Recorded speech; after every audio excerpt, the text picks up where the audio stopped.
श्री जगदीश प्रसाद गुप्ता छत्तीसगढ़ शासन में chief engineer के पद से रिटायर होने के बाद श्री द्वारिका महाराज स्मृति न्यास के तत्वाधान में श्री द्वारिकाधीश एवं बागेश्वर महादेव मंदिर का वर्ष 2005 में अपने पुत्रों इंजीनियर कुंजन गुप्ता और भुवन गुप्ता के सहयोग से अवंती विहार रायपुर छत्तीसगढ़ में निर्माण करवाया। श्रीमद् भागवत कथा, राम कथा, गीता तत्व, वेदांत आदियों के तात्पर्य को व्यासपीठ से कहने के कारण इन्हें शब्दों द्वारा आचार्य श्री जगदीश भी कहा जाता है। अपना संपूर्ण जीवन परमात्मा की सेवा में दे दिया। आपने परमात्मा भगवान श्री द्वारिकाधीश के दिव्य गुणों और कर्मों को लेकर अभी तक 15 ग्रंथों की रचना की है। इन सभी ग्रंथों को भारतवर्ष के जगत गुरु और महापुरुष संतों के द्वारा आशीर्वाद प्राप्त हुआ है।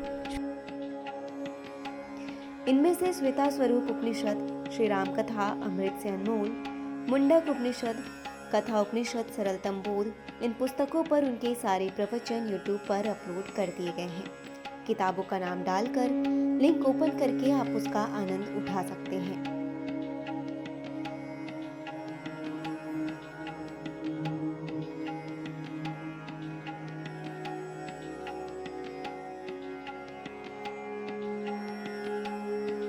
अभी श्रीमद् भागवत और वेदांत सार खंड 2 के षष्ठ विचार का सद्धर्म अथवा मनवंतर का उद्बोधन सुन रहे हैं आप। मेरी तनिक इच्छा नहीं है कि मैं दीर्घकाल तक जीवित रहूं, चाहे इस हाथी की योनि हो अथवा कोई अगली ही योनि हो। हे मेरे स्वामी, इस हाथी की योनि से क्या लाभ? जो भीतर और बाहर से अज्ञान से आच्छादित हो, मेरे इस अज्ञान आवरण को सदैव के लिए हटा दीजिए नाथ, ताकि मैं स्वयं बोध हो सके, आपसे अपनी अभिन्नता को समझ पाऊं, प्रज्ञान के आवरण सदा के लिए नष्ट कर दे, ताकि मुझे नित्य मोक्ष का अनुभव हो सके, क्योंकि काल भी इसे नष्ट करने की सामर्थ्य नहीं रखता। इस संसार में प्रत्येक जीवन अज्ञान के अंधकार से आच्छादित है। इसलिए गुरु के माध्यम से ज्ञान स्वरूप परमात्मा तक पहुंचने के लिए वेद आदेशित करता है। इस बात को गौतमी तत्व मंत्र में इस प्रकार कहा गया, क्या? ओम अज्ञानतिमिरान्धस्य ज्ञानांजनशलाकयाः अज्ञानतिमिर अंधस्य, अज्ञान रूपी अंधेरे से मैं अंधा हो चुका हूँ।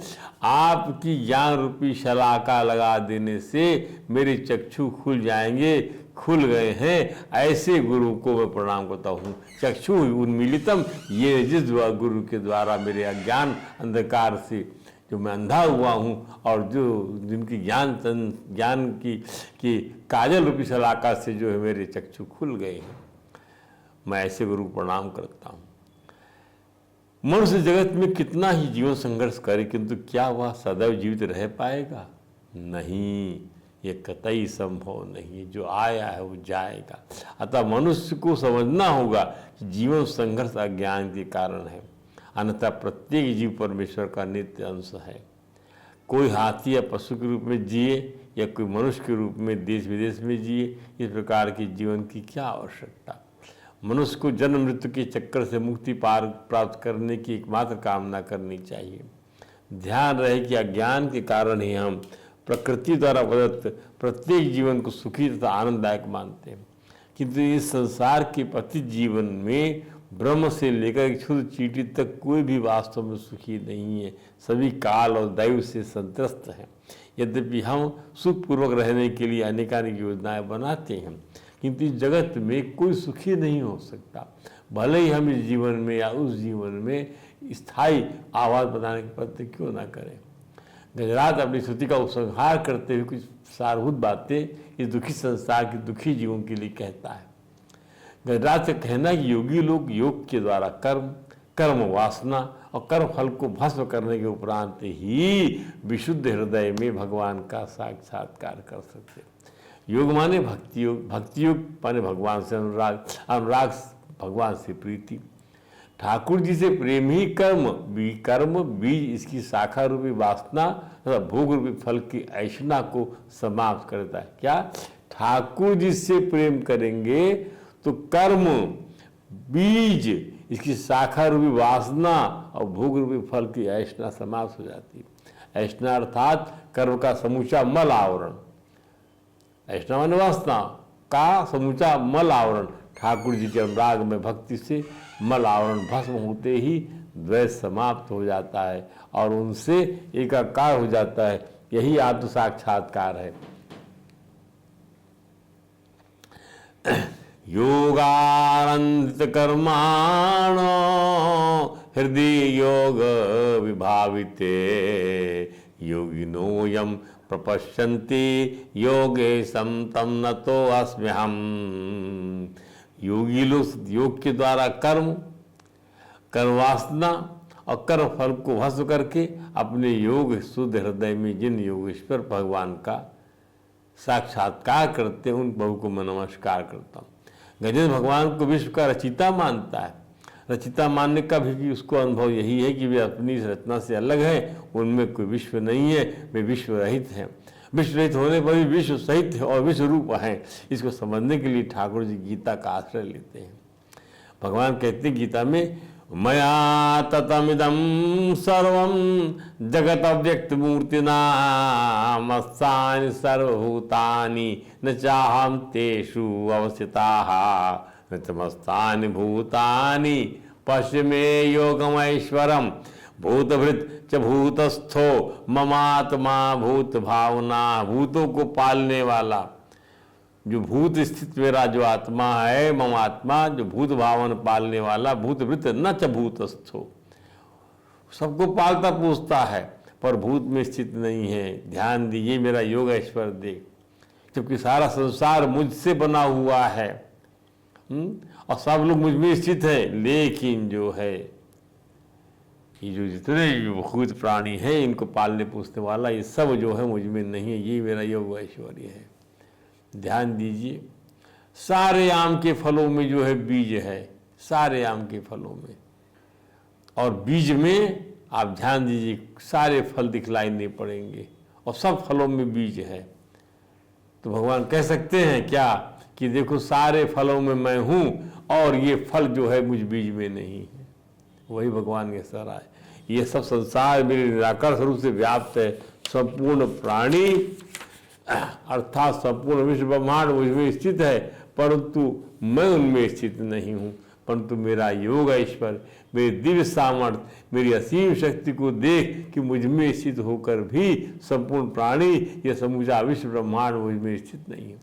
मेरी दिव्य सामर्थ्य को कुछ समझ नहीं सकता। इसे योग माया कहकर सबकी वाणी वह विराम पा जाती है। मनन नहीं कर पाता, बुद्धि का ज्ञान कुंठित पड़ जाता है।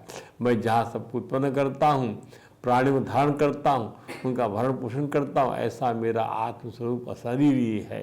अशरीरी है मेरा स्वरूप, अर्थात उन प्राणियों में स्थित नहीं है। वेदांत भी यही बात कहता है, अशरीरम शरीरेषु अनवस्थेषु अवस्थितम। ये हर नष्ट होने वाले शरीर में वह अशरीर रूप से विराजमान है। ऐसे महानतम विभू आत्मानम, उसको जानकर ऐसे सर्वव्यापक उस परमात्मा को जानकर जो है कोई विद्वान शोक नहीं करता है। भगवान ने एक अवधारण सत्य को स्पष्ट किया, यथा आकाश स्थितो नित्य वायु सर्वत्र गो महान। इससे आकाश में स्थित वायु जो नित्य है हमेशा सब जगह जाती आती रहती। तथा सर्वाणि भूतानि मत्सानि धार। इसी प्रकार सब भूत मुझ में आ रहे हैं, जा रहे हैं, आ रहे हैं, जा रहे हैं, आ रहे हैं, कुछ पता नहीं है। पता ही, और मैं असंग, आकाश जो है उस वायु से असंग है। ध्यान दीजिए, वायु आकाश का कार्य है, आकाश वायु का कारण है। वायु को आकाश में स्थित बताने का तात्पर्य यह है कि वायु आकाश से कभी अलग हो ही नहीं सकता। कार्य कारण की अभिन्नता होती है। जब कार्य कारण में लीन रहता है, जैसे घड़ा मिट्टी में लीन रहता है, तो कहेंगे वह मिट्टी में प्राग भाव रूप अर्थात अप्रकट रूप से स्थित है। वह मिट्टी में प्राग भाव रूप अर्थात अब अप्रकट रूप से स्थित है वह घड़ा। जब घड़ा बना तो कार्य प्रकट रूप हो गया, वो तो पहले से उससे मौजूद था। सोने में तमाम जीवन मौजूद है प्राग भाव रूप से। जब टूट गया तो कारण मिट्टी के रूप में लीन हो गया। तब बोलते कार्य प्रध्वंस भाव रूप से अर्थात कारण रूप से रहता है। तब बोलते कार्य प्रध्वंस भाव रूप से जो घड़ा है वह कारण रूप से रहता है, और कारण में वह प्राग रूप से रहता है तभी तो बन पाया। ध्यान दीजिए, यह कार्य की नीति है कि वो बदल कर, घट कर और अंत में नष्ट होकर अपने कारण में लीन हो जाता है। अर्थात कार्य का प्रध्वंस भाव नित्य रहता है कि अपने कारण में ही जाएगा, उसका कभी अभाव नहीं होता, क्योंकि वह कारण रूप ही हो जाता है। इस रीति से वायु आकाश से उत्पन्न होता है, आकाश में स्थिर रहता है और आकाश में ही लीन हो जाता है। अर्थात वायु की स्वतंत्र सत्ता न रहकर आकाश ही रह जाता है। ऐसे ही यह जीवात्मा परमात्मा से प्रकट होता है, परमात्मा में स्थिर रहता है और परमात्मा में लीन हो जाता है। अर्थात जीवात्मा की स्वतंत्र सत्ता न होकर परमात्मा ही रह जाते। हाँ, यह ध्यान दें कि जैसे वायु गतिशील होती है, सब जगह घूमते रहती है, ऐसे ही ये जीवात्मा गतिशील नहीं होता। परंतु जब यह गतिशील प्रकृति की कार्य शरीर के साथ अपनापन कर लेता, मैं मेरापन कर लेता है, तो शरीर गति से अपनी गति लग जाती है। गतिशीलता दिखने पर भी यह नित्य निरंतर परमात्मा में ही स्थित रहता है। तो तात्पर्य यह हुआ कि तीनों लोग 14 भुवनों में घूमने वाले जीवों की परमात्मा से भिन्न किंचित मात्र भी शुद्ध सत्ता नहीं है और हो भी नहीं सकती। अर्थात सब योनियों में घूमते रहने पर भी वे नित्य निरंतर परमात्मा के सच्चिदानंद स्वरूप में स्थित रहते हैं, परंतु प्रकृति के कार्य के साथ अपना संबंध मानने से इसका अनुभव नहीं कर पाते। अगर ये अपने मनुष्य शरीर में अपनापन न करे, मैं पेरापन न करे, तो इसको असीम आनंद का अनुभव हो जाएगा। गजेंद्र अपनी स्तुति में भगवान से कहता है क्या, सोहम विश्वसृजम विश्वम अविश्वम विश्ववेदसम विश्वात्मानमजं ब्रह्म प्रणतो अस्मि परम पद। इसलिए मैं परम परमात्मा की शरण लेता हूँ, जो इस ब्रह्मांड के सृष्टा हैं। विश्वसृजम, विश्वम अविश्वम, ब्रह्मांड का रूप है परंतु फिर भी इस विश्व से ब्रह्मांड से परे हैं। विश्व वेद सम, इतना नहीं, जन्मा ब्रह्म ब्रह्म अजन्मा परम ब्रह्म, तीनों लोग और 14 भुवनों की आत्मा होकर, इसके कारण होकर इसी विश्व ब्रह्मांड में खेलते हैं। विश्व आत्मनम अजम ब्रह्म प्रणतो अस्मि परम पदम, खेलते हैं, इस विश्व ब्रह्मांड में खेलते हैं। दूसरे शब्दों में हमें यह समझना चाहिए कि कोई ऐसा है जिसने इस विश्व की रचना किया है, जिसने विश्व को अंग प्रत्यंग प्रदान किए हैं और स्वयं ही इसका अवयव बना हुआ है, जो नित्य है किंतु इस विश्व से परे है। ऐसे महान प्रभु को बारंबार प्रणाम है। गजेंद्र भगवान को कहता है, नमो नमस्तुभ्यं असह्य वेग शक्ति त्रयाय अखिल धी गुणाय प्रपन्न पालाय दुरंत शक्तये कयदिन्द्रियाणाम अनवाप्य वर्तमने नायं वेद स्वमास्वम् आत्मानं यच्कत्याहन्धिया हतं तं दुरत्ते महात्म्यं भगवन्तमितो अस्मि अहम्। प्रभु जिनकी इंद्रियां वश में नहीं है, ध्यान दीजिए, वे तो आपकी प्राप्ति कर आपकी प्राप्ति का मार्ग भी नहीं पा सकते। जिनकी कद इंद्रिया नाम अनवाप्य वर्तमने, जिनकी इंद्रियां कदाचरण में लगी हुई हैं।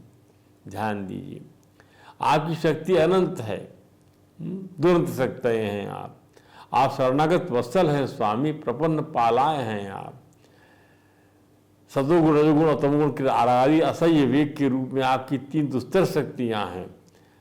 ये जो है रजोगुण सतोगुण, बड़ा असह्य वेग रहता है इनका, शक्ति रूप है ये। प्रकृति इन्हीं से बनी हुई है, सनी हुई है। ठाकुर जी भी जीव के बस ही नहीं है, आप ही इसके नियामक हैं, आप ही इसके आप समस्त इंद्रियां व मन के विषय के रूप में आप ही प्रतीत होते हैं। नाथ, आपको मेरा बारंबार प्रणाम है। दूसरे शब्दों में त्रिगुण जन आसक्ति, लोभ तथा काम जीव के लिए इन्हीं की मारसई होती है। काय की मारसई होती है? त्रिगुण जन आसक्ति, रजोगुण की आसक्ति, तमोगुण की आसक्ति, सतोगुण की आसक्ति। लोभ, काम, वासनाएं जीव के लिए इन्हीं की मारसई होती है।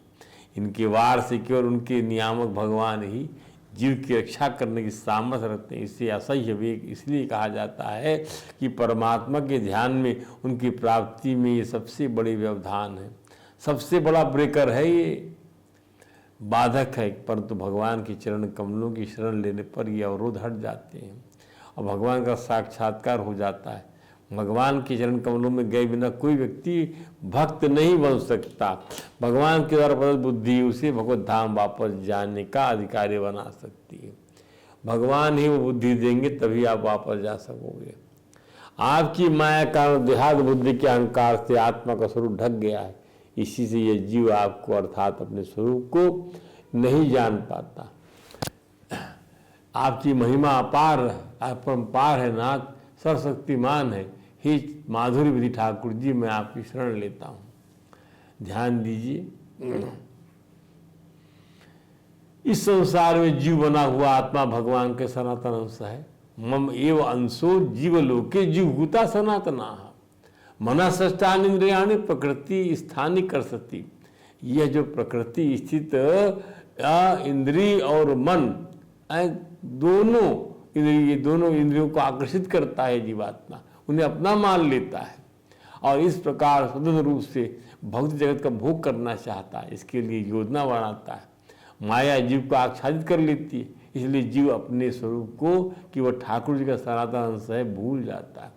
इस सनातन संबंध के विस्मरण को ही अज्ञान कहते हैं। इस अनादि ज्ञान के कारण जीव जन्म जन्मांतर से भ्रम में पड़ा हुआ। अतो गृह क्षेत्र सुताप्त वित्तहि जनस्य मोहो अयम अहम ममेति, भागवत कहती है। ये भागवत के स्कंद 5 के 5वें अध्याय का 8वां मंत्र है जो ऋषभदेव कह रहे हैं। जब तक ज्ञान नहीं होता कि जीव अपनी स्थिति को समझ सके, तब तक वह भौतिक जगत के व्यवहार से आसक्त रहता है। इस आसक्ति के कारण ही वह सोचता रहता है कि मैं यह शरीर हूँ और इस संबंधित प्रत्येक वस्तु मेरी है। गृह क्षेत्र और गृह घर, क्षेत्र माने वही आपका शरीर, सुत माने पुत्र, आप्त माने सज्जन अपने आत्मीय लोग, वित्तीय माने धन, जनस्य मोह अयम महम ममती, उसे मोह करता है वह मेरा करता रहता है। तो वो कहाँ से प्राप्त कर सकेगा? ये शरीर हूँ, इसे संबंधित प्रत्येक वस्तु मेरी, ऐसा सोचने वाला व्यक्ति जब तक देहात बुद्धि के हमसे उबरना बहुत कठिन है, उबर नहीं पाएगा तो भगवान के शरणगत नहीं हो सकता। जब तक नहीं हो सकता वह इसे उबर नहीं सकता। जैसा गजेंद्र ने किया तो वह ब्रह्म पद को भी प्राप्त हो जाता है। भगवान सुखदेव के द्वारा गजेंद्र की स्तवन की समीक्षा की गई है। इस समीक्षा का सार यह है कि ब्रह्मा, शिव, इंद्र, चक्षु आदि देवता अपने को भिन्न भिन्न नाम और रूप वाला मानते हैं, जबकि इन सभी की आत्मा है भगवान श्रीमन नारायण हरि। क्यों गजराज ने अपने उद्धार के लिए उन परमात्मा का आह्वान किया था, जिसके अंश या कया से अन्य छोटे बड़े अनेकों नाम रूप भेदभाव से युक्त देवता लोकपाल वेद और परापचर की दृष्टि है। यथा यस ब्रह्मादयो देवा वेदा लोकाचराचरा नाम रूप विभेदेन फलव्या चकल कलिया कृता। इसलिए स्वयं श्रीमन्नारायण हरिगज को मृत्यु पीड़ा के फंदे से सुनाने के स्वयं पधारते हैं। गजराज ने भगवान का ही आह्वान किया था, क्योंकि न देव है, न दानव है, न पशु पक्षी हो, न स्त्री हो, न पुरुष हो, न नपुंसक, जो गुण कर्म से परे हो, जो कार्य कारण से परे हो, इन सबका निषेध हो जाने पर जो बचा रहता है, उस परब्रह्म परमात्मा भगवान श्रीमन्नारायण के उस स्वरूप का साक्षात्कार करना चाहा था, जो सबका निषेध हो जाने पर रह जाता है। जैसा कि चतुश्लोकी भागवत में स्वयं भगवान कहते हैं, यो अवशिष्येत सो अस्मि हम, जो बचता है सृष्टि के पूर्व में ही था, मेरे से और कुछ न स्थूल था न सूक्ष्म था। इन दोनों कारण अज्ञान था। जहाँ सृष्टि नहीं है वहाँ मैं ही मैं हूँ, और इस सृष्टि के रूप में जो कुछ प्रतीत हो रहा है वह भी मैं ही मैं हूँ, और जो बचेगा वह भी मैं ही मैं हूँ। ध्यान दीजिए। तो शुभ मन से परमात्मा तत्व प्राप्त किए जाने योग्य है। तो भागवत तो भगवान की इस अभिन्न निमित्तोपादन सत्ता पर भाव से भरी हुई है। गजराज ने अपनी स्तुति से सभी जीवों को सिखा दिया कि केवल उन्हीं परमात्मा का अवलंबन लेना चाहिए। वही अचित जड़मूल है, बाकी सभी देव देवता और जड़ से उगी हुई वृक्ष की शाखा प्रशाखा है। जड़ मूल में जल देने से शाखा प्रशाखा को अपने आप सिंचन का लाभ हो जाता है। इसी भाव से की गई स्तुति ही ठाकुर जी को व्याकुल कर देती है और वे तुरंत वेद में गरुड़ पर सवार होकर गजराज के पास प्रकट हो गए। छंदोमयेन गरुड़ेन सुमुह्यमानः, देवता लोग भी स्तुति करते हुए उनके साथ आ गए।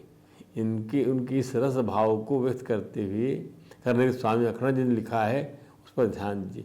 कहते गजेंद्र ने जिस समय गोविंद पकड़ पुकारा उस समय भगवान भोजन कर रहे थे। नाम सुनते उन्होंने भोजन थाली अलग छोड़ी, हाथ मुंह धोए बिना ही चल पड़े। लक्ष्मी ने कहा हाथ तो धो लीजिए, कि भगवान की बात पर ध्यान नहीं दिया। विश्वक्सेन ने भगवान के सामने खड़ाऊ रखा तो भगवान की चोट से खड़ाऊ गिर गई। भगवान के मन में इतनी करुणा गजेंद्र के लिए उदित हुई कि उन्होंने घर पर केवल गो सुना और गरुड़ पर चढ़कर चल पड़े। फिर जब चल पड़े तो रास्ते में विंद सुना और अंत में जब उनको गरुड़ के वेग से संतोष नहीं हुआ तब गरुड़ छोड़कर मन की गति से भी तेज गति से गजेंद्र के पास पहुंच गए, क्योंकि वेद कहता है कि वे स्थिर रहकर भी मन से अधिक तीव्र गति चलते। अनेदेकम मनसो जवीयो। तो गजराज जब देखा भगवान से हरि गरुड़ पर सवार होकर हाथ में चक्र लिए आ रहे हैं, तब अपनी सूंड में कमल का एक सुंदर फूल लेकर उसने ऊपर को उठाया और बड़े कष्ट से बोला, नारायण अखिल गुरु भगवान नमस्ते, नारायण अखिल गुरु भगवान नमस्ते। आपको नमस्कार है, आपको नमस्कार है। तो इसलिए जब श्रीमन नारायण हरि ने गजराज को अत्यधिक पीड़ा देखकर अपने अहेतुक कृपा के बस गरुड़ को छोड़कर कूद पड़े और कृपा करके गजेंद्र के साथ ग्राहक को भी बड़ी शीघ्रता से सरोवर के बाहर निकाल लाए। ग्रहाराध विपाटित मुखाद रणा गजेंद्रम संपश्यताम हरिम आहरी अमनु चतुस्त्रियाणाम। अपने सुदर्शन चक्र से ग्राह के मुख को फाड़कर देवताओं के देखते देखते सभी देवताओं के प्रति भगवान ने गजेंद्र को बचा लिया और गजेंद्र के साथ ग्राह का उद्धार कर दिया। कहते हैं भगवान के चक्र के वहां पहुंचने की पहले ही ग्राह का अद्भुत मस्तक चक्र की प्रजनते से ही उस धड़ से कटकर अलग हो गया था। जैसे दीनता के प्राप्त होते ही धन चला जाता है, उसके बाद वह चक्र द्वारकापुर में गोमती कुंड में महान शब्द करता हुआ गिरा। उसने वहां समस्त प्रस्तर समूह को चक्र से चिन्हित कर दिया। उसकी नेमी की रगड़ से वहां कल्याणकारी चक्र तीर्थ प्रकट हो गया नैमिषारण्य में। मस्तक कट जाने से ग्राह ने अपना पूर्ण रूप धारण कर लिया और श्री कृष्ण के अनुग्रह से उस हाथी का भी रूप दिव्य रूप हो गया। श्री हरि की परिक्रमा कर उन्हें प्रणाम कर और स्तुति करके हाथ जोड़े हुए दोनों अपने दिव्य रूपों में से पुनः अपने स्थान में चल दिए। देवता लोग फूल बरसाते हुए जय जयकार करने लगे। भगवान प्रकृति से परिविद्यमान अपने साक्षात धाम में चले गए। भगवान श्रीमन नारायण हरि ने गजेंद्र मोक्ष की स्तुति का बड़ा सम्मान किया है। उन्होंने इसकी महिमा स्थापित करते हुए कहा है, ये माम स्तुवंतने नांग प्रतिबुद्धि निशातये तेषां प्राणातये चाहम ददामि मलामति। प्यारे गजेंद्र, जो लोग रात्रि के अंत में अर्थात ब्रह्म मुहूर्त में जागकर तुम्हारी की स्तुति से मेरा स्तवन करेंगे, उन्हें मृत्यु के समय में निर्मल बुद्धि प्रदान करता हूँ। इसी श्लोक के एक पाठ में विमलाम मतिम को विपुलांग गतिम लिखा गया। इसका अर्थ है वैकुंठ लोक में नित्य निवास प्रदान करता हूँ। सभी भाव सत्य है, क्योंकि सत्यव्रत भगवान की वाणी है। गजेंद्र का उद्धार कर भगवान संग ध्वनि करते हुए गरुड़ पर सवार होकर अपने धाम के लिए प्रस्थान कर जाते। इस प्रकार चौथे तामस मनवंतर में हरि स्मरण रूपी धर्म से सभी प्रकार के पुरुषार्थों की प्राप्ति को हमने इस कथा में देखा। भगवान की इस अनुपम भक्ति प्रेम का उदाहरण देते हुए एक भक्त गाता है, हरे तुम भक्तन के हितकारी, कृष्ण तुम भक्तन के हितकारी।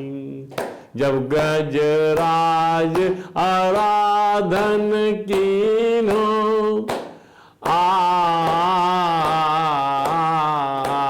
जब गजराज आराधन कीन्हो हरि नाम उचारे। गज के फंद छुड़ावन कारण छोड़े गरुड़ सवारी। भक्तन के हितकारी, कृष्ण तुम भक्तन के हित। वृंदावन बिहारी लाल की जय। अब अगली कथा कल सुनाएंगे आपको समुद्र मंथन की।